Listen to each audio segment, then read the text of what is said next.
Membangun dengan perkataan kita. Building with our words. Membangun dengan perkataan kita. Semua berkata, saya membangun dengan perkataan saya. Nah saudara, kita masih dalam serial kemerdekaan. Firman Tuhan berkata Yohanes 8 ayat 36, apabila anak itu memerdekakan kamu, maka kamu pun benar-benar merdeka. Anak yang mana yang mampu memerdekakan kita? Alkitab berkata dalam Yohanes 3 ayat 16, karena begitu besar kasih Allah akan dunia ini, sehingga ia mengaruniakan anaknya yang tunggal, supaya barang siapa yang percaya kepada-Nya tidak binasa, melainkan beroleh hidup yang kekal. Anak Allah yang kita kenal dengan pribadi Tuhan Yesus Kristus, dialah yang memerdekakan kita. Apabila Yesus datang melawat saudara, saudara dan saya, maka akan ada kemerdekaan. Apabila Yesus memerdekakan, maka saudara benar-benar merdeka di dalam nama Yesus. Haleluya. Maka saya perkatakan ini, terimalah dengan hati terbuka, tangkaplah dengan iman dalam nama Yesus. Merdekalah dari dosa, merdekalah daripada segala tekanan-tekanan kehidupan, merdekalah dari stres, merdekalah dari kekurangan dan kemiskinan, merdekalah dari kebodohan, merdekalah daripada tipu daya licik iblis, merdeka daripada segala sakit penyakit, merdeka daripada segala kejahatan. Dalam nama Yesus, Tuhan Yesus memerdekakan kita semuanya. Tangkap dengan iman dan terima dengan hati yang bersyukur. Haleluya. Boleh sekali lagi tepuk tangan yang paling meriah untuk Tuhan Yesus. Haleluya. Saudara, ini adalah kata-kata yang indah. Mengapa? Karena kata-kata ini menunjukkan identitas baru kita, status baru kita, harapan kita ke depan. Kata-kata ini menunjukkan cita-cita kita dan juga mukjizat yang baru saja terjadi bagi kita. Nah sekarang, tahukah saudara bahwa GKI sudah berubah? Sayangnya masih banyak perkataan yang belum merdeka. Biarlah kita tua muda, biarlah kita yang katanya tinggi dan rendah, apapun suku kita, Batak, Karo, Nias, Dairi, Pak, apapun kita di sini, seluruh gereja Kemenangan Iman Indonesia mempunyai kata-kata baru yang menunjukkan identitas kita yang baru, menunjukkan lagi status kita yang baru, harapan kita ke depan, dan juga cita-cita kita. Mukjizat sudah terjadi di GKI. Mukjizat sudah terjadi. Sayang kalau saya katakan satu bagian aja. Anda bisa pasti menikah dalam 3 bulan setelah training pernikahan, itu saja sudah mukjizat. Haleluya. Haleluya. Saudara kekasih dalam nama Tuhan Yesus Kristus, kita juga harus punya kata-kata baru. Amin. Di GKI dalam hidup saudara, kata-kata yang saudara ucapkan itu harus mencerminkan status saudara yang baru. Mukjizat yang baru saja saudara alami, mencerminkan identitas baru kita, cita-cita kita dan harapan kita. Merdeka bukan sekedar satu perkataan saja yang biasa, tidak. Itu mencerminkan semua yang saya katakan tadi. Inilah yang harus kita punya. Nah sekarang 77 tahun kita lihat Indonesia luar biasa. Setidaknya saudara sampai hari ini ada banyak pembangunan. Kita melihat listrik sudah sampai jauh ke dalam pelosok-pelosok kota. Di mana-mana masih ada tantangan di Indonesia. Tapi semangat merdeka itu tidak bisa dipatahkan. Nah ini yang mau saya sampaikan pada saudara. Kapanpun dalam hidup ini masih ada tantangan. Kapanpun dalam hidup ini pasti masih ada persoalan. Tapi kalau saudara berkata satu perkataan saja, Tuhan bersama dengan saya. Tuhan tidak pernah meninggalkan saya. Kapanpun, dimanapun, Gereja Kemenangan Indonesia berkata demikian. Atau saudara ambil yang lebih sederhana, kami sudah berubah. Kami GKI baru. Kami tidak akan kembali lagi kepada hal yang bodoh, hal yang sama seperti dahulu.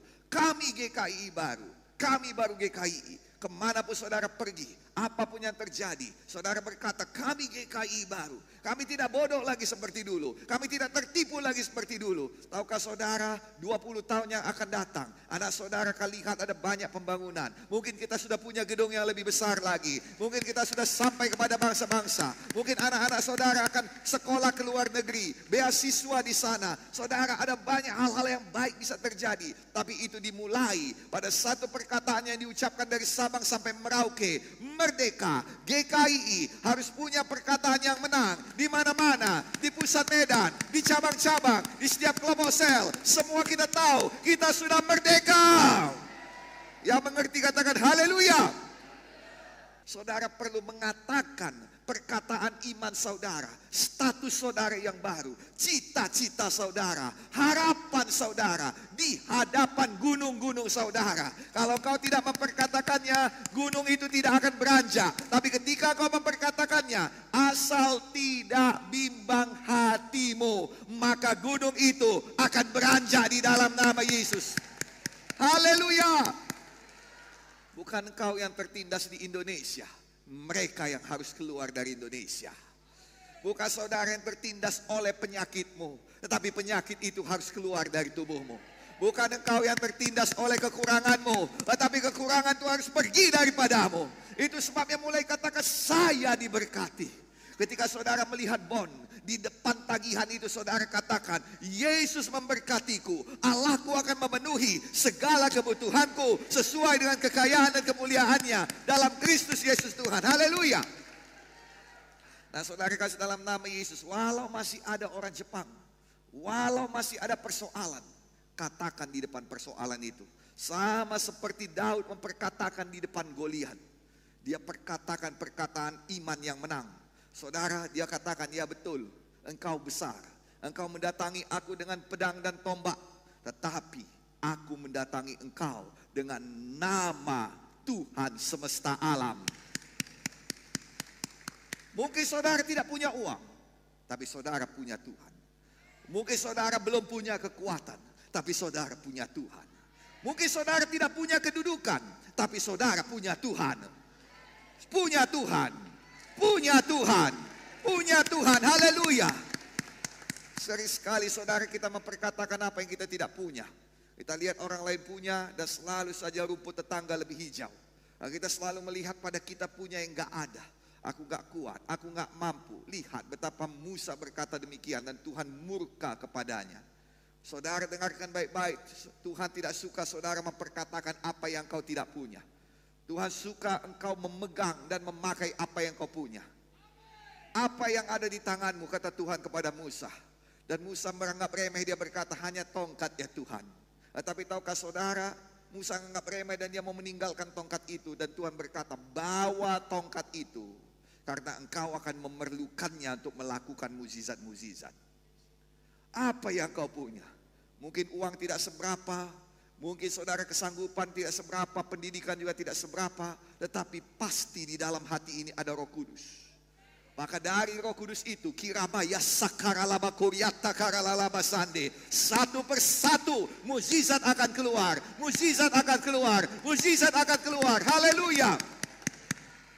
Apa dikatakan Daud? Memang kau besar, tapi aku datang dengan Tuhan. Lalu dia perkatakan statusnya, dia perkatakan imannya. Dia perkatakan kedudukannya yang baru. Dia perkatakan cita-citanya. Dia perkatakan harapannya. Hari ini juga aku akan mengalahkan engkau. Hari ini juga aku akan membunuh engkau. Hari ini juga selesai persoalan. Tidak ada lagi kata-katamu yang mengena pada Israel. Tidak ada lagi kata-katamu yang menakutkan bagi Israel. 40 hari perkataan Goliat menakutkan bagi semua orang Israel. Tetapi hari ini aku datang bersama Tuhan Allah yang hidup, Allah daripada Israel. Hari ini saya datang di dalam nama Yesus. Maka di dalam nama Yesus semua perkataan-perkataan yang jahat, semua perkataan-perkataan yang mengikat, semua perkataan yang mengintimidasi, semua perkataan yang menghina yang diucapkan oleh pemimpin-pemimpin dahulu, yang sekarang juga masih terdengar dari telinga saudara dan di hati saudara, semua itu berlalu, selesai,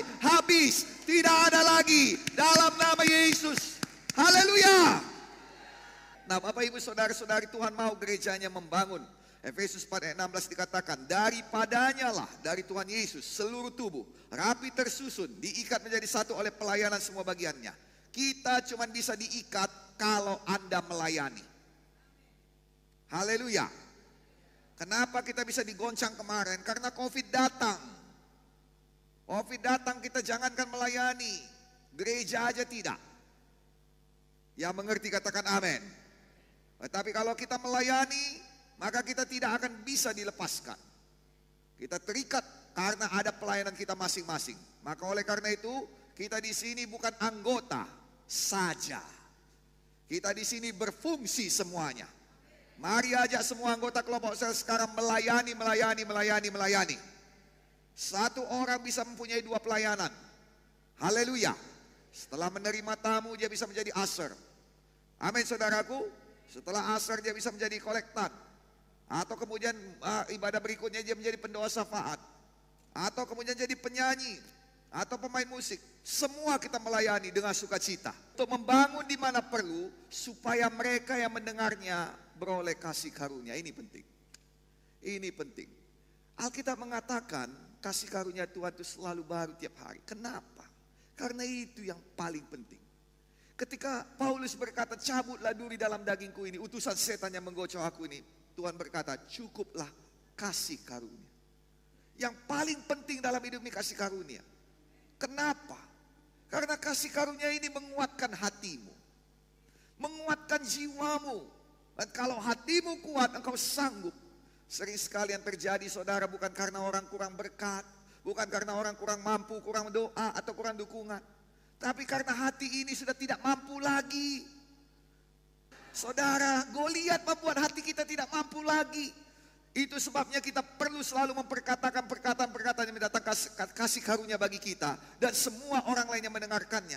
Sudah terlalu lama di gereja, bukan di tempat luar, di gereja. Dan nanti kita lihat Yesus menangis di gereja.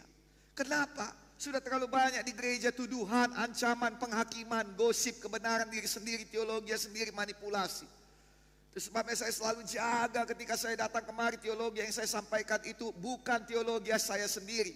Bukan membela diri, tetapi untuk membangun supaya saudara mendapat kasih karunia. Kasih karunia, kasih karunia, haleluya. Perlu supaya orang mendengar, tapi saya juga mendengar. Karena iman datang dari pendengaran. Itu sebabnya dikatakan yang menghagahkan firman Tuhan. Merenungkan kata bahasa Indonesia, bahasa aslinya hagah. Hagah itu bukan tepekur mulai, tepekur selesai. Itu bukan hagah, itu ngelamun. Hagah itu bahasa aslinya adalah menggumamkan dengan terus menerus. Diperkatakan supaya apa? Supaya hatimu juga mendengar. Iman datang dari pendengaran. Iman yang benar datang dari pendengaran akan firman. Iman yang salah datang dari pendengaran akan perkataan Goliat. Orang Israel punya iman, tapi iman apa? Iman ketakutan. Iman kekalahan. Dia tahu betul dia pasti kalah. Iman yang benar pun tahu betul, tapi arahnya berbeda. Iman yang benar tahu betul dia pasti menang.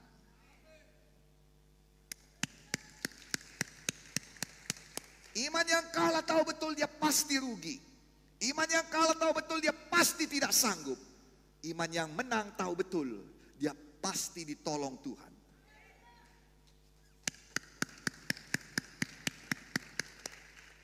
Ubah perkataanmu agar kita bisa membangun hidup ini. Amin. Tuhan Yesus mengatakan bahwa kita harus mengubah perkataan kita supaya Dia bisa melawat kita. Yang menghalangi lawatan Tuhan adalah perkataan kita. Dan dia mengatakan ini sambil menangis. Dia katakan dalam Matius 23 ayat 37 sampai 39. Yerusalem, Yerusalem, engkau yang membunuh nabi-nabi dan melempari dengan batu orang-orang yang diutus kepadamu. Berkali-kali aku rindu mengumpulkan anak-anakmu sama seperti induk ayam mengumpulkan anak-anaknya di bawah sayapnya, tetapi kamu tidak mau. Lihatlah rumahmu ini akan ditinggal dan menjadi sunyi. Alkitab bahasa Indonesia sehari-hari mengatakan karena itu Allah tidak menyertaimu lagi.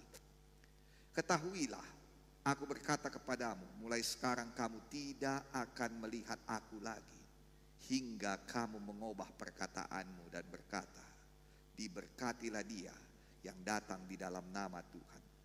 Yerusalem itu adalah rumah Tuhan. Dan di rumah Tuhan, orang yang membangun dibunuh. Dikatakan nabi-nabi kau bunuh. Kenapa saya katakan orang yang membangun dibunuh? Karena Alkitab berkata Basaro menguatkan diri sendiri, tetapi nubuatan membangun jemaat. Betul? Nah saudara, siapa yang bernubuat? Nabi. Nabi mau membangun, mereka nggak mau dibangun. Mereka bunuh nabi-nabi. Orang yang diutus, yang memberitakan kasih karunia, mereka lempari dengan batu. Nah, saudara, orang-orang yang membangun dibunuh. Orang-orang yang memperkatakan kasih karunia dibunuh. Orang-orang yang membangun iman dibunuh.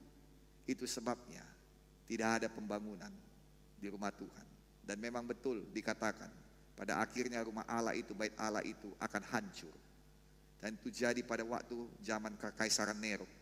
Bait Allah dihancurkan kembali, dibakar sampai habis. Kenapa? Karena Tuhan tidak bisa tinggal di satu gereja yang terus mengancam, yang terus mengecilkan, yang terus mengejek. Tuhan tidak bisa tinggal di dalam satu orang yang terus mengancam, yang terus mengejek, gak bisa. Yang terus menghakimi, memanipulasi. Itu sebabnya dikatakan, karena itu Allah tidak menyertaimu. Ketahuilah mulai sekarang engkau tidak akan melihat aku lagi.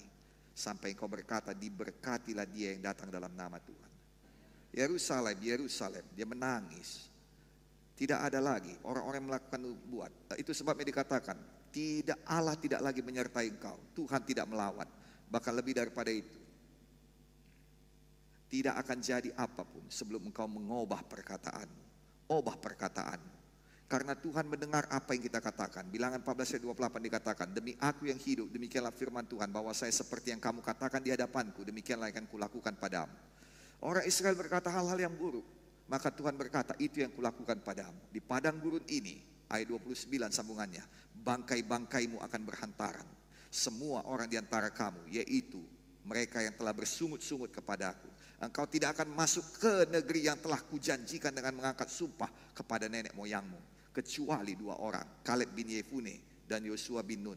Kenapa yang dua orang ini? Karena kata-katanya berbeda. Yang mengerti katakan haleluya. Seluruh dunia bisa hancur, semua orang bisa bangkrut. Kata-katamu berbeda. Hidup dan mati dikuasai lidah. Siapa yang suka menggemakannya akan memakan buahnya. Jadi dua perkara di sini. Yang pertama sekali, berjaga-jaga dengan apa yang kau katakan. Yang kedua, kalau memang kata-katamu mendatangkan kasih karunia dan kehidupan, mari kita ulangi. Shalom mendatangkan berkat dan kehidupan. Maka saya ulangi lagi. Shalom saudaraku. Haleluya mendatangkan suasana surgawi. Maka saya katakan lagi, haleluya. Amin. Jangan katakan, jangan terdesak untuk mengatakannya. Bapak saya dulu mengatakan begini, kalau engkau merasakan tekanan untuk melakukan atau mengatakan sesuatu, biasanya itu dari setan, nakku. Kalau bisa kau tahan dan tidak katakan, biasanya itu dari Tuhan. Bisa kau tahan dan tidak kau lakukan, biasanya itu dari Tuhan. Yang mengerti katakan amin. Semua manusia sudah berdosa. Itu sebabnya Yesus datang ke dunia ini. Ya, dosa membuat banyak kesulitan, tapi Yesus bisa mengatasi itu. Jadi teologi kita bukan teologi dosa lagi. Kenapa Simpson? Udah lamanya dia buat dosa, tetap juga dia kuat. Kenapa? Karena mulutnya nggak ngasih tahu. Tapi tiba pada satu tempat dalam Hakim-Hakim 16 ayat 15. Ayat 16 dan 17 dikatakan. Ayat 16 dikatakan, ia tidak dapat lagi menahan hati sehingga ia mau mati rasanya. Maka diceritakannya lah kepada Delila segala isi hatinya. Oh Jesus, habis, selesai. Ngomong dia kepada orang yang salah. Selesai hidupnya. Jangan katakan I love you pada orang yang salah. Habis hidup. Yang ngerti katakan amin. Jangan katakan I hate you pada orang yang benar. Habis juga hidup. Jangan katakan tidak pada Yesus. Habis hidup kita. Jangan katakan ya pada setan. Habis hidup kita. Kalau memang belum bisa, tahan diri. Jangan tulis apa-apa di statusmu. Jangan tulis apa-apa di IG. Lihat IG saya. Tidak ada satupun yang menghina, mengejek orang lain. Rata-rata semuanya diusahakan memberikan pengertian dan berkat. Gitu pun masih banyak juga yang salah tangkap. Yang mengerti katakan amin. Apalagi kalau saudara memang sengaja. Wah, sudah susah. Sayang, jangan jadi seperti Simpson. Kadang ada desakan dalam hati untuk mengatakan, matilah kita kalau kayak gini. Ada. Begitulah gak tahannya lagi hatinya. Kembali lagi saya katakan padamu. Bukan karena engkau tidak diberkati. Bukan karena kita tidak cukup kuat. Bukan karena orang Israel tidak punya kemampuan berperang dan tidak ada senjatanya. Tapi hatinya ini udah gak tahan lagi. Jangan sampai engkau seperti Simpson. Jangan sampai kita ini seperti murid-murid. Tapi biarlah kita punya hati yang selalu mau membangun dan berkata-kata, kata-kata yang memberi kasih karunia pada saudara dan pada diri kita juga. Yang diberkati katakan haleluya. Jadi sekali lagi, merdekalah. Merdeka. Merdeka. Bangun diri saudara. Lalu perkatakan perkataan saudara. Saya serahkan pada saudara. Mungkin saudara punya kata Ebenezer. Amin. Silakan. Mungkin saudara punya kata-kata yang panjang seperti tadi. Tuhan Yesus menolong saya. Tuhan Yesus berkat. Saya punya kata-kata yang begitu selalu. Kalau sudah mulai sedih hati ini, tertekan dia, saya mulai senyum dan saya katakan Tuhan Yesus bersama saya. Tidak ditinggalkannya saya. Tuhan Yesus tolong saya. Saya perlu mendengarnya. Haleluya. Sekarang saya serahkan ini pada saudara. Saya berdoa, Tuhan pasti membawa pembangunan dalam hidup saudara. Mohon, mari kita bangkit berdiri semuanya. Yang suka cita katakan haleluya.